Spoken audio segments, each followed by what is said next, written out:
What's up, Titans fans? Maximus Titan fan here, and welcome to another episode of Titans Global Podcast. I am your host, Maximus Titan fan, and with me, as always, is my good buddy Link. What's up, dude? What's going on? Good to be here. Good to see you guys. Great to be back. Before we get into everything, obviously, we want you guys to like, subscribe, and comment. If you're already subscribed, give us a share somewhere. Want to reach as many people as we can. And then get in the comment section. Let us know what you think about this. We're going to go over all the gritty details. So we want your thoughts. So let us know, and we will jump right into it. Yeah, man. You know, we lost. Yep. You know, but I did read an article that made me feel a little bit better about losing, and it was like we lost, but we also gained. Because I think we went from like the 7th overall pick to the 3rd overall pick. I Yeah, mean, there's always a silver lining. lining in everything, man. I am the ultimate optimist. I will show you the good side of every situation. By the way, I do like patting myself on the back, so I'm going to go ahead and say I was absolutely right about the Chargers score. I was wrong on the Titans score, but I was dead on the Chargers score, and I was correct on the over-under with the 44 points.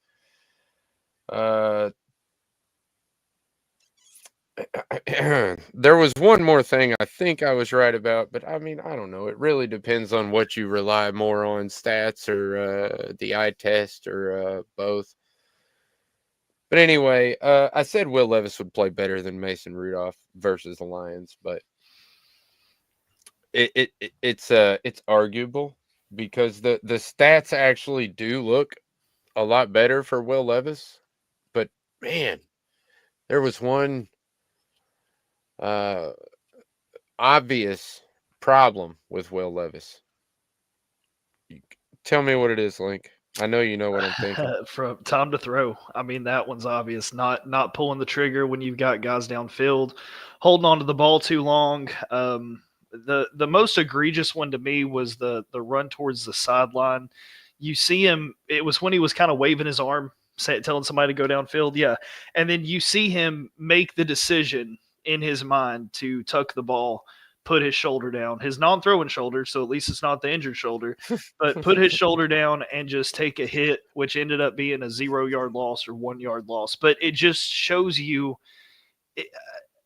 maybe they coached the mistakes out of him a little too well because he almost seemed gun shy to me. Seemed like he was scared to let him go, and that led to what, a 4.6 second time to throw, which in this NFL it's just not good enough. It's not good enough to get the job done. Yeah, man. That's the main thing. You know, you hold on to the ball that long. No, my biggest problem, my most egregious play in my way was when he moved up the pocket. I think he did it twice. He moved up in the pocket and then he stalled and Mm-hmm. like started to look through his progressions again. And it's like, dude, when you step up, that is what you're supposed to do. You are supposed to step up, but it only gives you like a couple seconds. Mm-hmm. And if that, you know, you might just have another I don't know. I just feel like once you step up, you should know you have no time anymore. Right. People are going to be coming from behind and hitting you just like Clowney did and causing fumbles. Yeah. Well, I saw a tweet where he doesn't have object permanence. Like he never had that. Like when a pass rusher leaves his field of view, they just disappear to him. Like he just thinks that they're gone. When in actuality, they're still making a play to come back. So, and here's where I have to be a little bit fair because I think what we saw this week was more of an overcorrection of things because go back to his last start. Our biggest complaints were, look, he's drifting in the back of the pocket. He's making stupid mistakes. He's throwing interceptions. He's throwing stupid fumbles up. And now what we see is kind of the exact opposite. Like he's stepping up in the pocket, but like I said, he's gun shy. He's not throwing interceptions because he's kind of scared to take the deep shot. So to me, it just feels like an overcorrection. And I do see, in all fairness, I do see a little bit of progress just from the simple fact that he's not doing what we expected him to do, which is just make dumb plays and play hero ball. but he's just got to find that balance. He's got to get a little more comfortable. He's just not. He's learning how to be an NFL quarterback. He still doesn't. He hasn't roped that in yet. So a little bit of progress, but still not good enough at the end of the day. Yeah, that's my big problem there is that I feel like, if I see what you're saying as far as the holding back part, because it does seem like he's holding back, but I think that's the only way he can keep himself from doing that stupid hero ball crap. Um, as far as the run, yeah, he needs to learn how to throw it away. That's the main thing, dude. Either throw it away or take off, run, do whatever it is you want to do, but make a decision. That's the thing that kills me. Just make a decision already. It's like watching my daughter when you say you can have any cereal you want in the cereal aisle. Which one do you want? We're going to spend 45 minutes in there because she's going to be like, I like Cocoa Krispies, but I also like Rice Krispies, but I also like Cocoa Pebbles. But I tell you what's really good, Fruit Loops. And it's just like, just pick one already. It doesn't matter what decision you make. We're still going home with some awesome cereal. Just pick a cereal. Yeah. And I mean, we saw Nissan Stadium erupt when he learned how to slide. Do you think they'll do the same thing when he throws the ball out of bounds? I mean, we're getting to that point where you're just looking for any good, any progression, any development. And that's what we've been talking about. That's what you want to see from this coaching staff. And the fact I would rather see an overcorrection than no correction at all. Does that make sense? Like, I would rather, if he had came out and done the same stupid things he did before, with the fumbles, with the interceptions, a pick six, like, I'd be much more upset than the product that I got on Sunday. Like, at least, because, I mean, let's be honest, if he plays that way against the Bears, against the Jets, they probably win those first two games. I mean, that's all we were asking him to do at the beginning of the year. Now we're just sitting here and it's like, okay, you did it, but you're 8 games behind what you should have been. Like, that's the issue for me, is it didn't happen quick enough. And I feel like we're right back at square one of what this season is just, okay, do we see enough to think that he might eventually make it in this league? And for me, the answer is still no. Oh yeah, it's a resounding no. But that's the thing, man. He's got to figure out, because that's it. This is his extremes. He's an extreme dude. We talked about this last season about when you mess up big, or when you make it big. It's just, he's an extreme dude.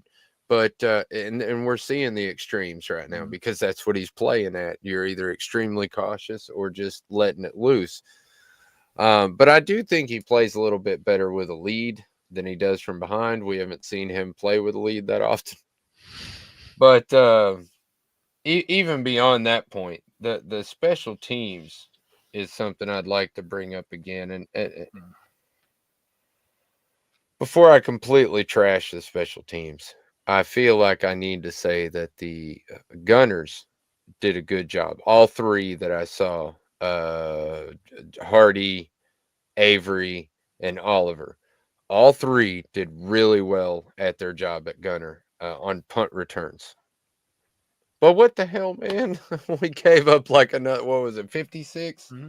I mean, the paper out. Yeah, 56 you just expect it at this point. Like, that's the worst part about it, is you just every punt, every kickoff, I feel like I'm holding my breath. It's absolutely ridiculous. And I am shocked.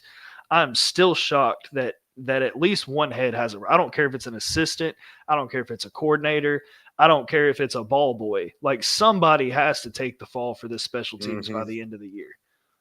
Yeah, you can't not have an answer for this, because it's a glaring problem, man. I mean, have we ever seen a special teams? I don't even know what stat I would look up, but can you even think back, even not even just the Titans, like, have we ever seen a special teams this inadequate? Well, I mean, it depends on what part of the special teams you're talking about, because the returner has Well, been pretty shit for the but Titans the that's what last. I'm saying. As a whole, you have fumbles on returns. Granted, Jaquan Jackson got them both back last week. You've had fumbles on returns. You've had blocked punts. You got your punter almost hurt. You give up big punts. You give up big kickoffs. Like, it's just, as a whole, it's just not good. And like you said, I mean, the Gunners were better, but we're halfway through the season and we're praising the Gunners for doing their job and doing what they're supposed to do. I mean, that's where we're at. Like, it's just absolutely ridiculous to me that this team cannot put together even an average, competitive, comparable special teams unit. Like, it's ridiculous. They're grasping at straws, bringing in free agents. Like, I've just never seen anything like it. It's probably the worst thing about this season so far for me. Like, I don't give a crap about Will Levis. I mean, obviously, we came in seeing if he was the guy. We kind of know that now. The defense, I still think it's a solid defense. It's a good defense, but they keep getting put in these terrible positions because of the special teams, and like that's been my biggest disappointment so far. Yeah, it's really hard to defend 35 yards to the end zone. That's tough. I mean, it's just tough. And yeah, like you said, man, I don't see how somebody hasn't rolled yet, but they have got to. I mean, if nothing else, just put the blame on somebody and move on. Because, geez, man, I mean, I don't know. if this It's just special teams frustrating. unit was the defense or offense, a coordinator is fired. I mean, it has to be. If it was a defense that was giving up 60 points a game, or I mean, it was an offense that just stalled out three and out every single time, like, somebody would be fine. I don't know why special teams is any different for this unit. And look, I'm not saying it has to be Colt Anderson. That's Callahan's buddy. He's going to do what he's going to do with that. But somebody's got to take the fall for this at some point. Yeah, I mean, even if you want to do something like bring somebody in like Jim Schwartz or whatever with Bowen, or I don't care. The point is, just fix the damn thing. God bless. All right, I had to rant on that one. That just No, it's all right. It's cool, man. Yeah, we're gonna go off on tangents every now and then about how something really gets under our skin, because I mean we're 9 games in at this point. We're past our bye week. We are over the hump of the NFL season. We are on the back half of the season now. And these problems are still, I mean, it's not even like they're getting corrected or even getting better. Exactly. I mean, some of the stuff is getting slightly better. That's the only thing that gives me any hope, is that I see some slight improvement in the offensive line. I see some slight improvement in the play calling from this year to last year at certain times. Sometimes it sucks, though. I will say that the timing isn't great. I digress, though. The defense looks great. Other than that, though, they've got some stuff to fix. I mean, yeah, and I mean, you bring up offensive line, like it's better, but you still have the glaring hole at right tackle. Like, they just haven't been able to put a Band-Aid on that. And now we've the rotation, and it just, I don't know. I mean, I feel like J.C. Latham was a good pickup. I've been pretty impressed with him. Hey, credit to him, picked up a fumble and ran for about 4 yards. So, I mean, I've been happy with his play. Like, I feel like I can trust J.C. Latham out there by himself now. I think that's definitely a positive. That's something you can take away from this season. Skoronski, he's improved to be a good enough guard to this point. Obviously with the Cush injury, that hurt, but I mean, there's not much you can do about that. I thought from a snap perspective, the Titans looked okay. I didn't see anything absolutely crazy in that aspect. And then, Radens, he's been kind of a home run hit, but right tackle, man, and that's why going into this draft, which they're probably going to end up with at least the top 5 pick. I just don't know what you fix first. Because, again, I mean, we're sitting here over halfway through the college season, and I still don't see a quarterback. I mean, Cam Ward falls. I just don't see a quarterback that I feel great about going into next season with. So, do you go right tackle? Do you go wide receiver? I just don't know where you start.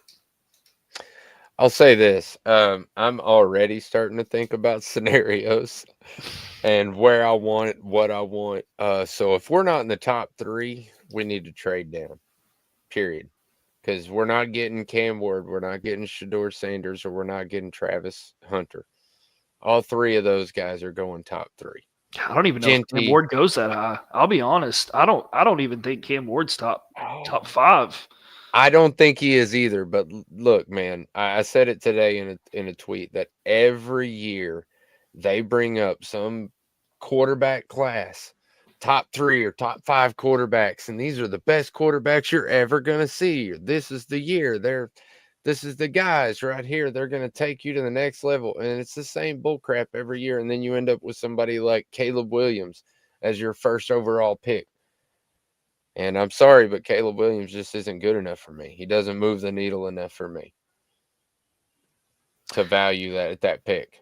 That's fair, but I will say too. I mean, I think it's kind of you're right. Typically, at the end of the season, there's always the one savior quarterback, but this one just feels different. Like even a lot of the experts are saying this just isn't a quarterback heavy draft. I mean, I still think that as of right now, I would say Dylan Gabriel looks the most NFL ready.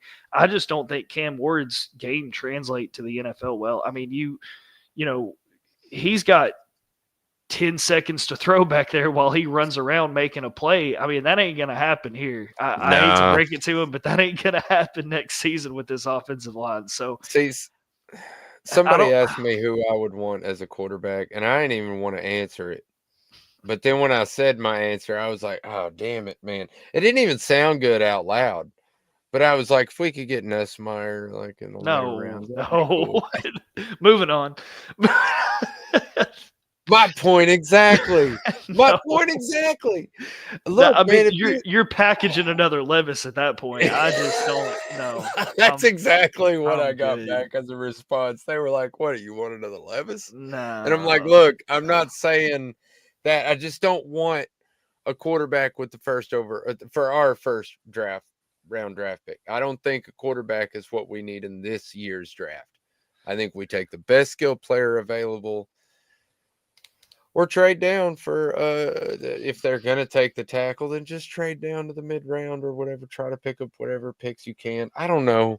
Look, we're talking draft in week 9, week 10. This Monday. Is disappointing. Yeah, that's what I'm saying. This is just disappointing, man. I don't want to talk about the draft anymore. My point is, let's move on from that. Well, I'll use that as a little segue. Go for it. I mean, if you're top 10. I'm not opposed to taking an edge rush because we saw it again in this game. The lack of a pass rush, is getting to a point where it's kind of ridiculous. It's absolutely kind of ridiculous. I mean, if you look, Kenneth Murray is getting a lot of hate for, his play and his pass coverage ability. If you look at the one that he gave up, I mean, they had 7-8 seconds in the pocket for that play to set up. Like, that is a long developing play. That dude came on basically a slant from the other side of the field, crossed 2 defenders. And I mean, yeah, Kenneth Murray ended up being there, but I don't know that that's his guy. Like, I think he's just sitting in a zone at that point. Exactly. But the problem is when you let those kinds of plays develop and don't have a pass rush, a receiver is going to eventually get open. I mean, this is the NFL. A receiver is going to find his way open, and a decent quarterback's going to deliver the ball to him. So you've got to find a way to put a little more pressure on these guys because, I mean, Herbert is not that great. And the Titans made him look pretty freaking good. I don't know. I'll say this, that Herbert has been playing a lot better this year, but that's because they're letting him play a little more conservative. They're not making him pass the ball as much. So, I mean, to that effect, they're doing a better job at coaching. But to be honest, I think that's Harbaugh is just another variable in my opinion. I don't think he's going to lead them to the promised land or anything. I think they're going to stay in limbo for a couple of years. They might get, 1 or 2 good years out of it like we did with Vrabel, but anyway. I think the argument is there. Well, I think the argument is there is at least you see them competitive. They don't have a stacked roster. They don't have a world beater quarterback, but you see them take the talent they have, and you see Harbaugh coming from a college team in Michigan and putting together a good enough unit to go be over 500. And I think at the very least, that's what we were coming into this season expecting from the Titans. I mean, basically, look, their over under in wins was 6.5, and everybody in Nashville was saying that's free money. So I mean, we expected them to be better than this, almost like a Chargers team who's just good enough.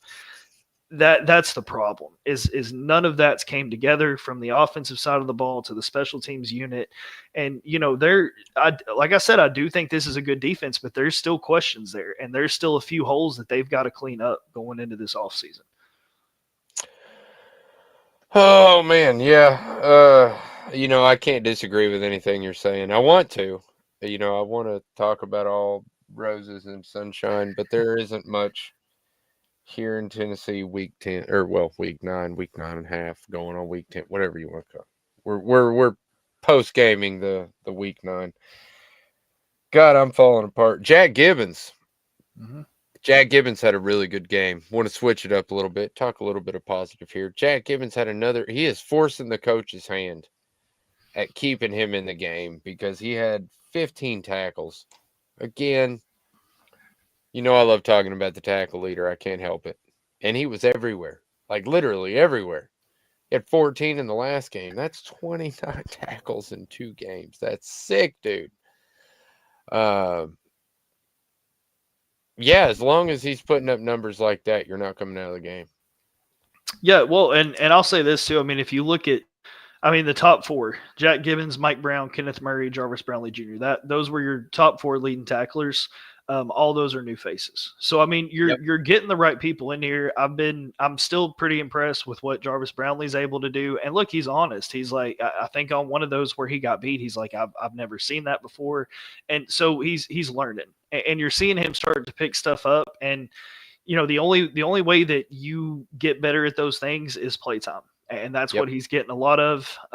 So, the Snead injury and the Awuzie injury hurt, but he's been able to come in and do a pretty great job and get the experience, that's going to come in handy next year. So that is the bright spot. I mean, you're seeing guys like Gibbons, like Brownlee, you're seeing them get those opportunities and prove that they can play in this league. Yeah, and another bright spot I want to talk about on the team has been Tony Pollard yet again. I'm going to give him a little bit of – he didn't do as great this game as he has in the last couple games, but you got to give Tajay his credit where it's due. But I was looking up some stats. I think it was Saturday. It was either Friday night or Saturday morning. I don't remember. Anyway, and that I noticed that Tony Pollard had quite a few first down runs by himself. He would run 10-plus yards first down automatically. So then I started counting them. And by the end of it, I think I was at somewhere like 15 or something like that. But then he added to it again in this game. It ended up being 21 runs for 10-plus yards. That's 21 free first downs. Tony Pollard said, here you go. And he has 4 20-plus yards runs. I'm just impressed with what Tony Pollard brings to the Titans now that he's getting a little bit more playing time. I honestly think the Cowboys were kind of stupid for letting him go. I think he's probably better than Zeke. Yeah, you're seeing them struggle at that running back position. I mean, they're kind of struggling everywhere at this point, but that is a player I think they'd like to have back. And yeah, like you said, I mean, he's came in, he's been consistent, and I mean, let's be honest, he's been your biggest weapon on offense this whole entire year. I mean, he comes in, he gets the job done.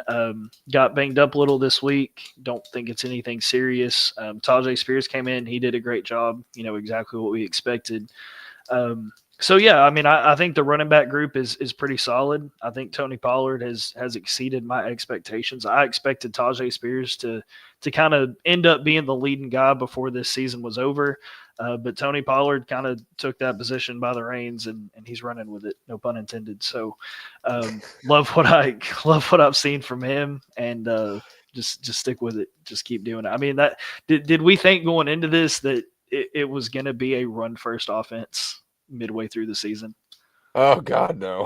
Exactly. I mean, you're doing. I mean, it's basically the same game plan they had last year. Like it's essentially the same exact game plan with the new coaching staff. I don't know. It does frustrate me that. Oh my God, I've been saying it for the last couple weeks, but I don't understand how Callahan runs to open up the pass, but he doesn't pass to open up the run. I don't understand that, and I don't know. I don't know. It's just when you have an obvious situation and people are like, "Oh, he's definitely going to run the ball here." I just don't see why we're It's always not, running the ball in those situations. and you're right. It's a lot of that, but it's also the opposite, which is maybe even worse. Like the red zone efficiency of this team is Oh, kind of ridiculous. And then it's he calls good plays to get them to the red zone, but then when they're in the red zone, they just do the exact opposite of what got them there. I mean, going to a fade to Josh Wiley with a cornerback on him, like that's just why. And then you saw in the last few games throwing the ball 4 times on the goal line. That's been my biggest complaint in play calling to this point. No, I don't like the end arounds to the receivers. No, I don't like the screen concepts they run. But I can deal with that. The part I can't live with is the absolute inefficiency when they get in scoring situations and shoot themselves in the foot time after time after time.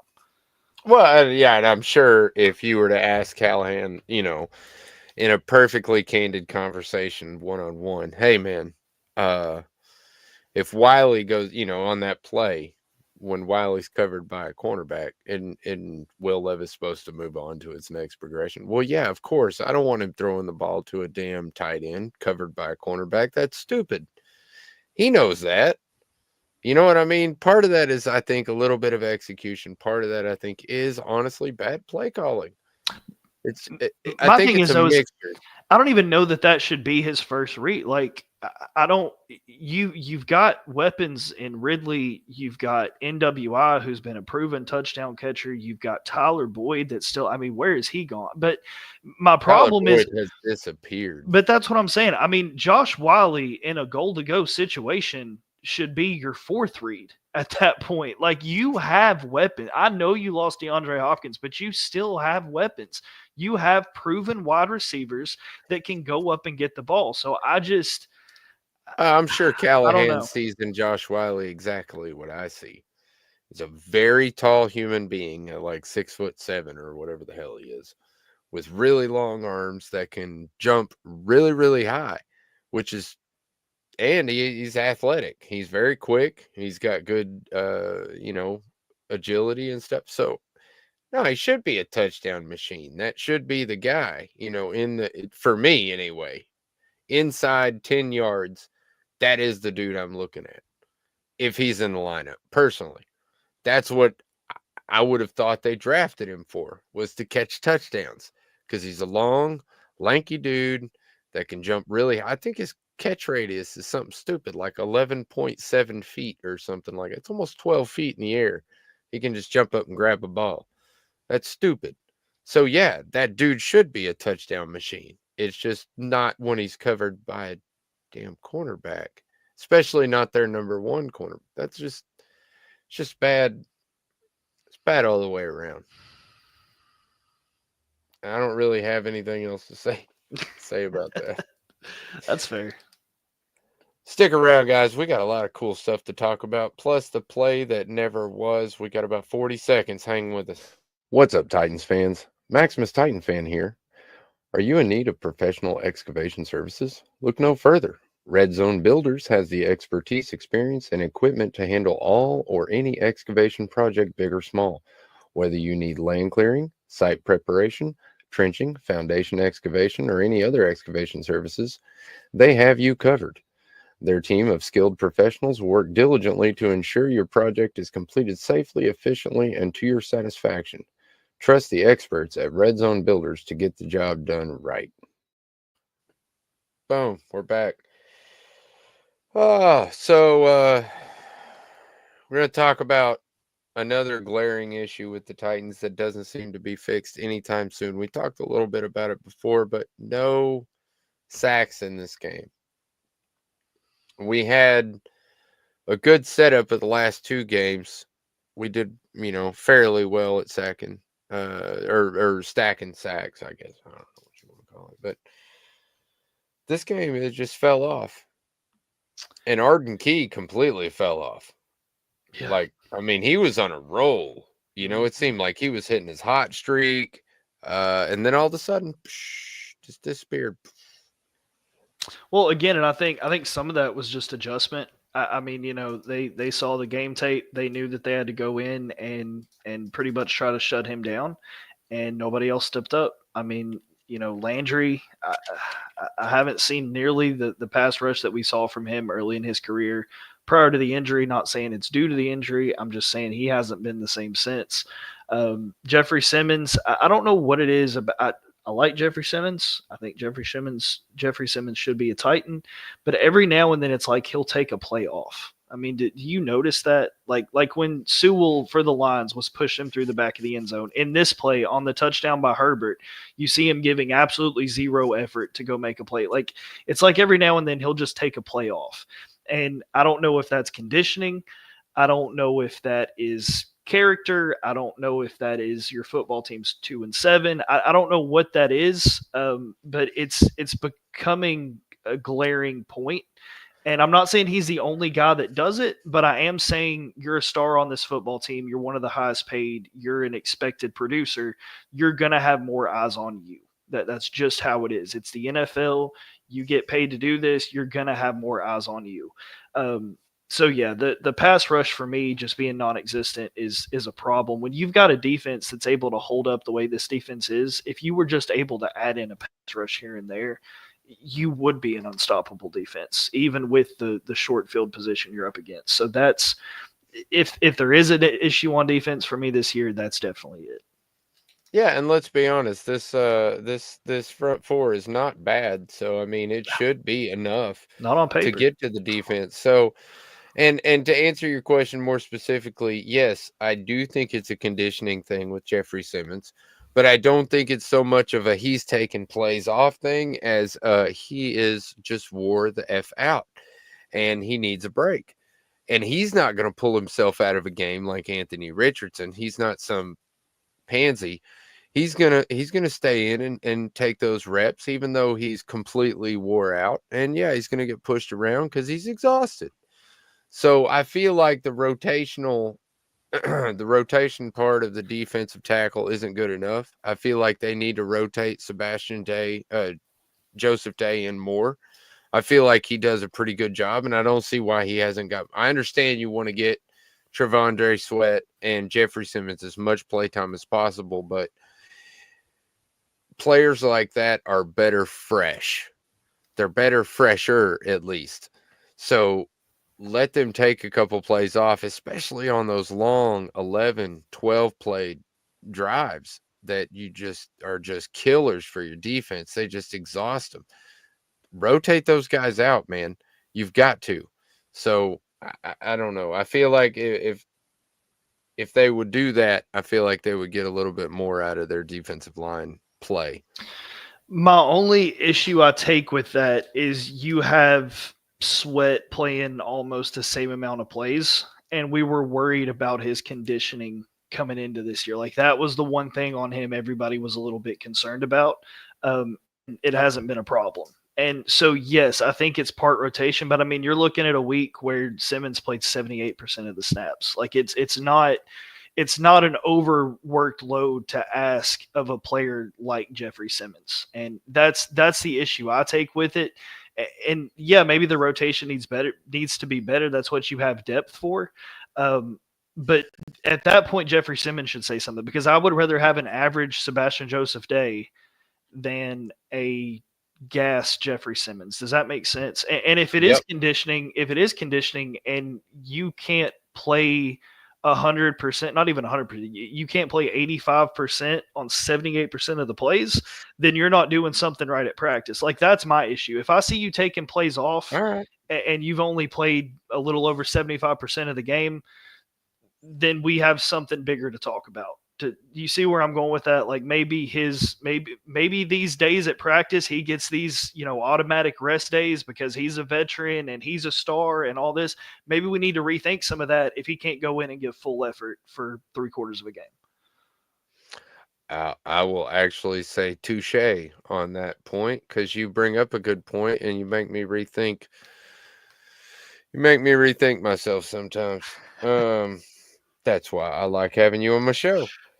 But as far as the pressure goes, let's talk about a huge glaring issue that I think, or the huge issue with this game that I have anyway. And I'm not one of those guys that likes to harp, oh man, referees really screwed us out of this one. You will hear me say it every now and then because they miss a blatant call or something like that. But this one, for me, was a game changer. Everybody knows what I'm talking about. Was it a fumble? Was it not a fumble? For me, it was a fumble. But more importantly, Jeffrey Simmons was held on the play that wasn't called. I mean, blatantly held. You see it over and over and over again in the replay. It's ridiculous. And if he wasn't held, it's a sack. Not to mention that, but how do you have enough evidence, irrefutable evidence, to overturn the call on the field of a fumble touchdown? That changes the entire aesthetic of the game.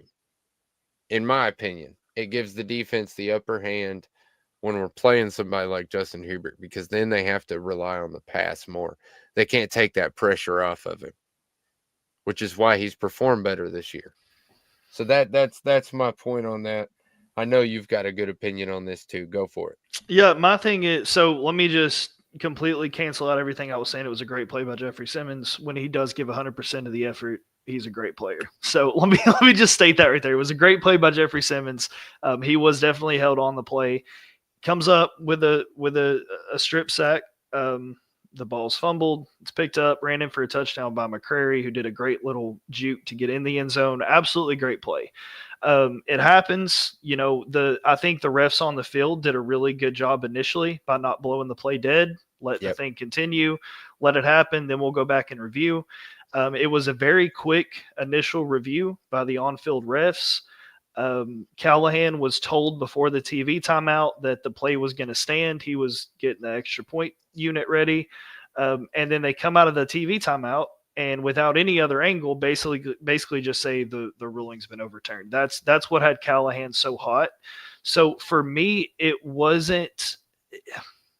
I think the point of whether it was a fumble or not a fumble is mute to me at this point, because I don't know that it changes the outcome of the game.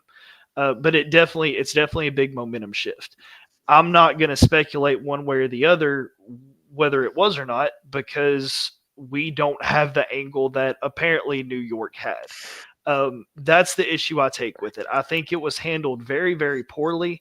And I don't want to put too much. Now, I don't know, but I don't want to put too much on the on-field refs, because from my perspective, it looked like they got the call right. And that's why they were telling Callahan, the ruling's going to stay. We don't see it enough to overturn it. And then it's actually New York that buzzes down and says they have an angle we don't, and it needs to be changed. So it's just not handled well for me. And it's becoming an issue around the league that these refs, whether it be the on-field refs or the people in New York, they're just not held accountable. They're not held accountable. They're not paid like full-time employees. They're not available for press conferences like you. I mean, you make 22-year-olds go out there and explain their play on a weekly basis, but you can't take a 50-year-old ref who's been doing this for 10 years and put him in front of cameras. That's where the issue lies with me. I think there should be a level of accountability. I think if there's an angle that we weren't given, that angle should be given to us so that we can make our determination. That's the issue I have with it. And I just think something needs to change, because you're in a world where there's a lot of people's money at stake on these games. A lot of people's jobs are at stake on these games. And you have refs, maybe not in this game, but there are plenty of calls around the NFL that have cost people jobs, contracts, games. I mean, that's what it is at this point. Yeah, and my thing is look, it comes down to I've talked about it a couple times in the past. I'll say in the past because I talk about it a lot, but it's just one of those things that sadly they're underpaid. If they were paid better, then I feel like the NFL would be able to hold them accountable. If they paid, some of the top referees a couple $1,000,000 a year or a couple $1,000,000 a season, or even $100,000 a season. Let's just go there. To make it to where you could do this and only this and survive, as a normal middle class to middle upper class to citizen or whatever the hell you want to call it. My point is if they could just do this and focus on that as their full-time job, I think they would be a lot easier to hold them accountable for their jobs. Plus, I think the officiating would be way better. I thought the New York thing would be a cool add-on, but to be honest, it's been a couple times where it looks like New York has just decided what the outcome of the play is going to be, and this to me shifted the entire momentum of the game. It changes everything for me. That 6 points changes everything, especially when it happened. That's the important part of it, is exactly when it happened, right before the half. It would have changed the fact of us going into the half trailing them to us leading them and then getting the ball back after the half.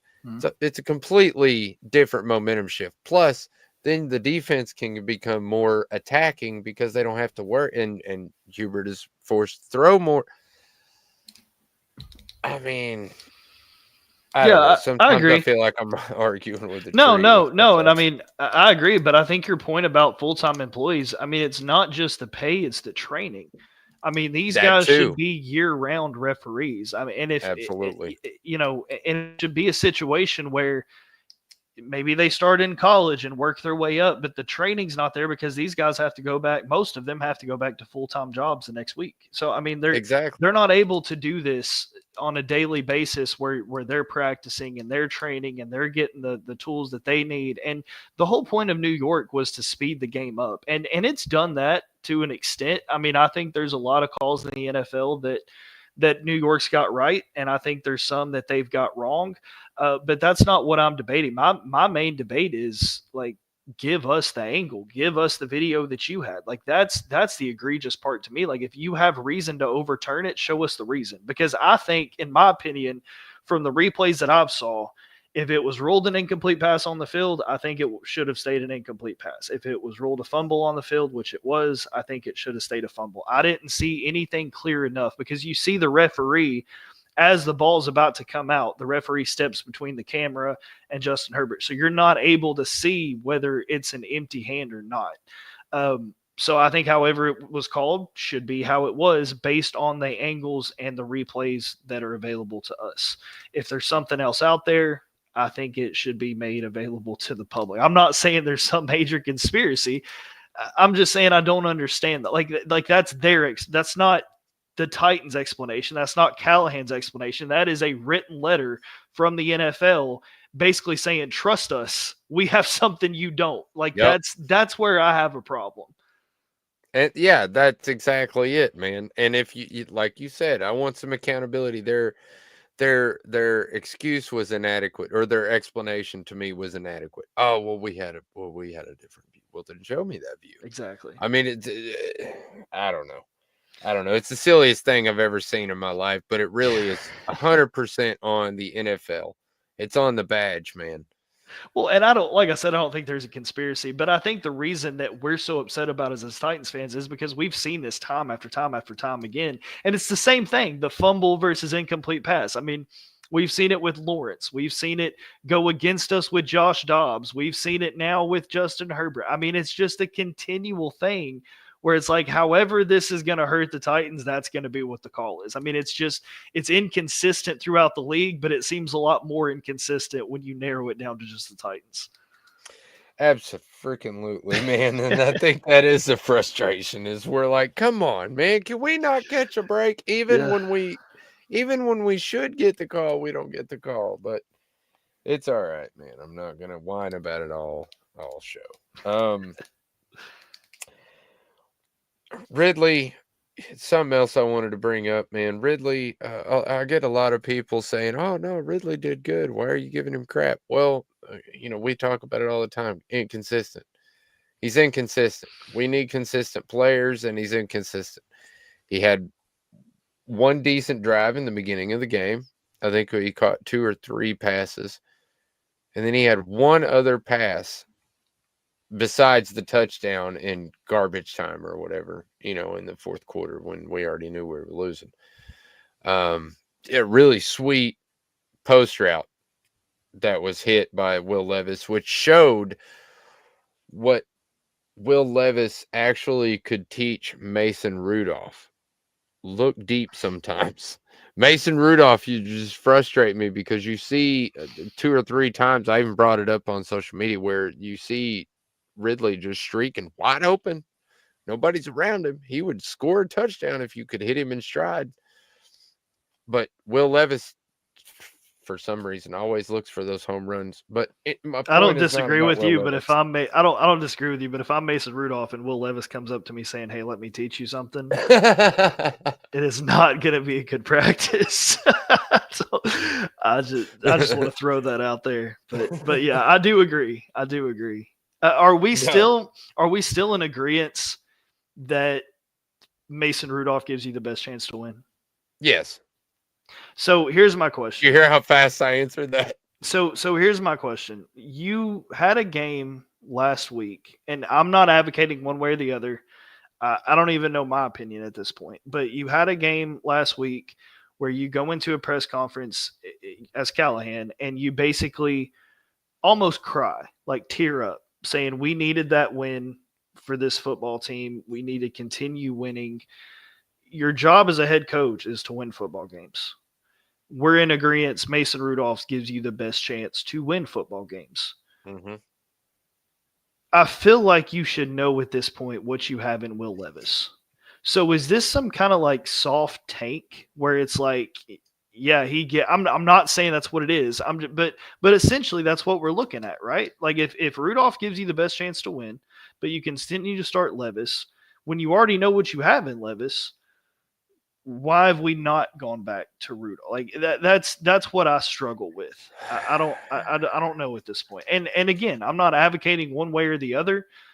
I don't know that they really know what they want to do at this point. I just know if I'm Mason Rudolph and I haven't done anything to lose the job, and I know you don't lose your job because of injury, but if I'm Mason Rudolph, I'm sitting there thinking, what has he done that I haven't?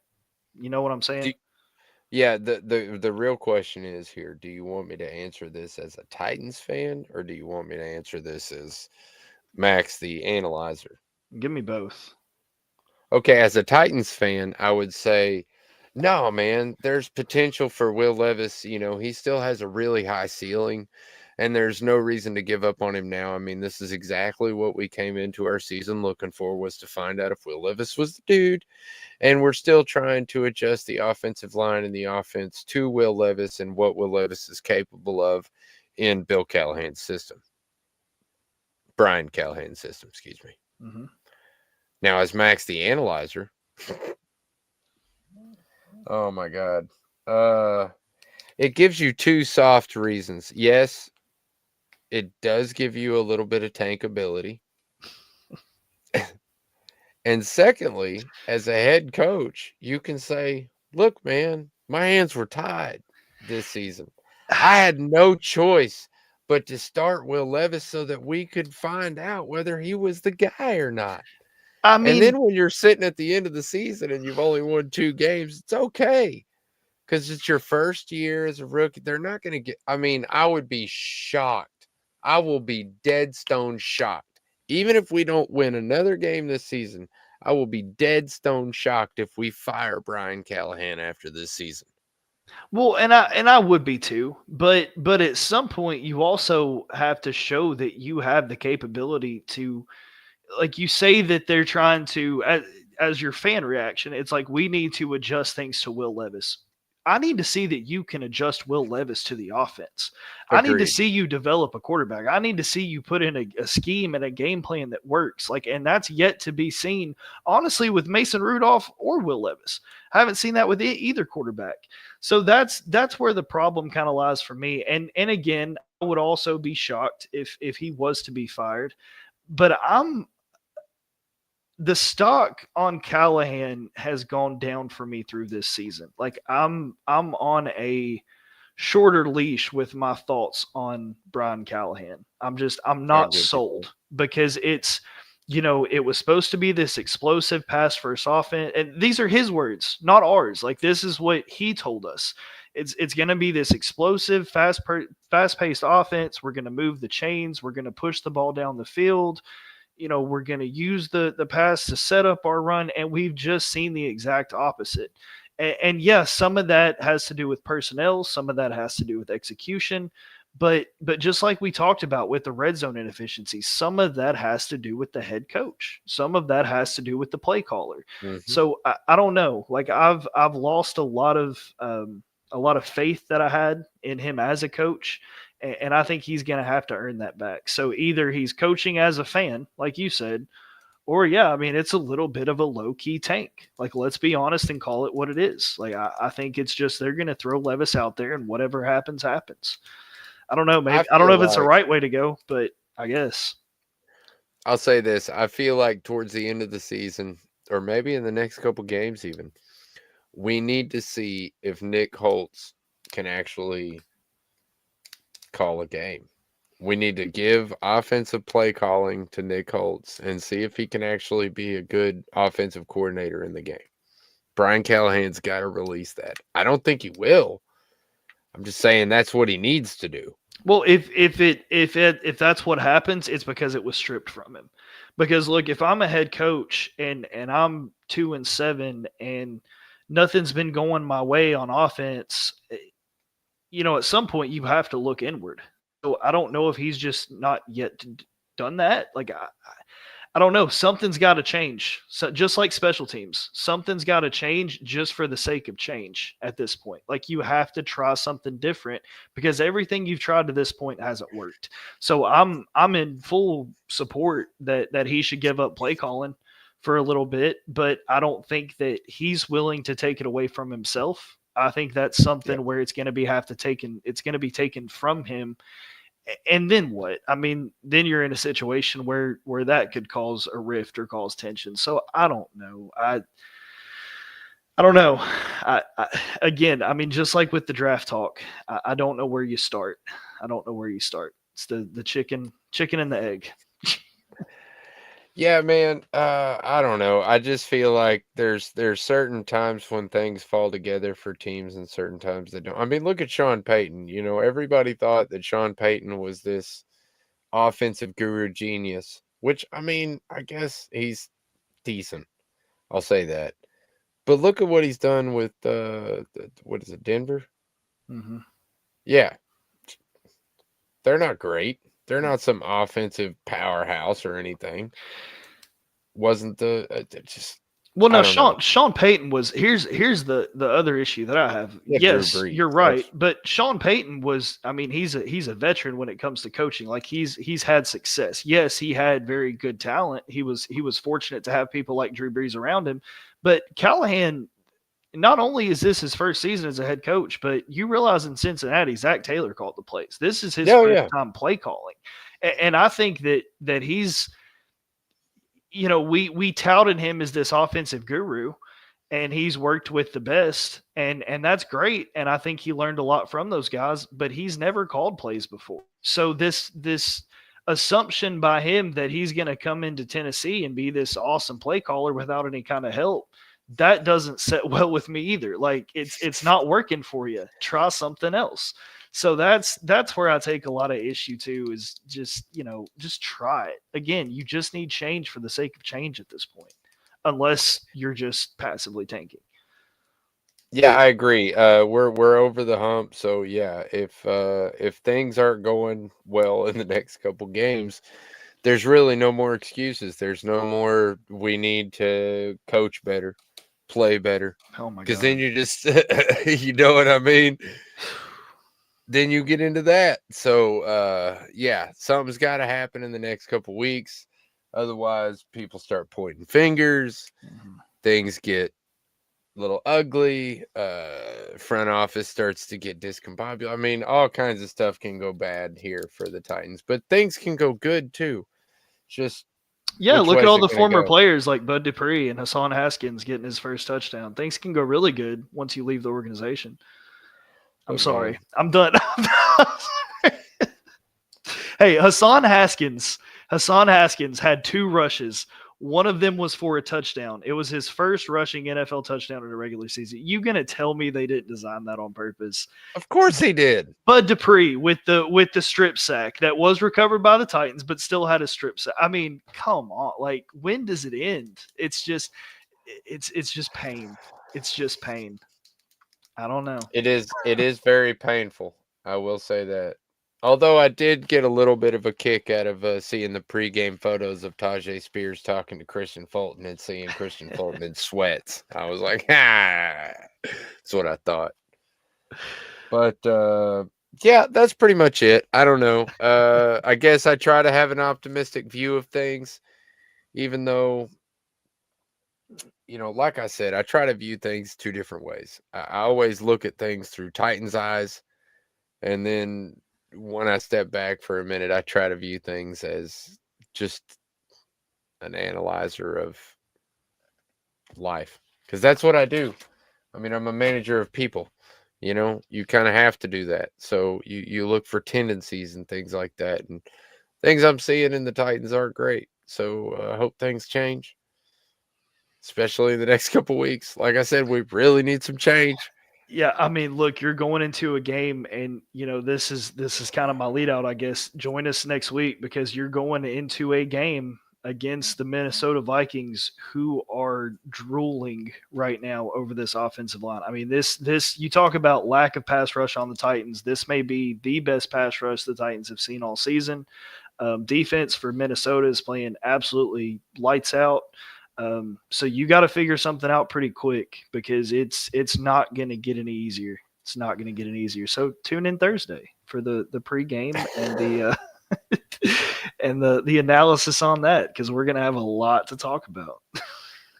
Yeah, it's gonna be fun watching the Titans in an offensive shootout with the Vikings. Oh God, Sam Darnold. Yeah, here we go.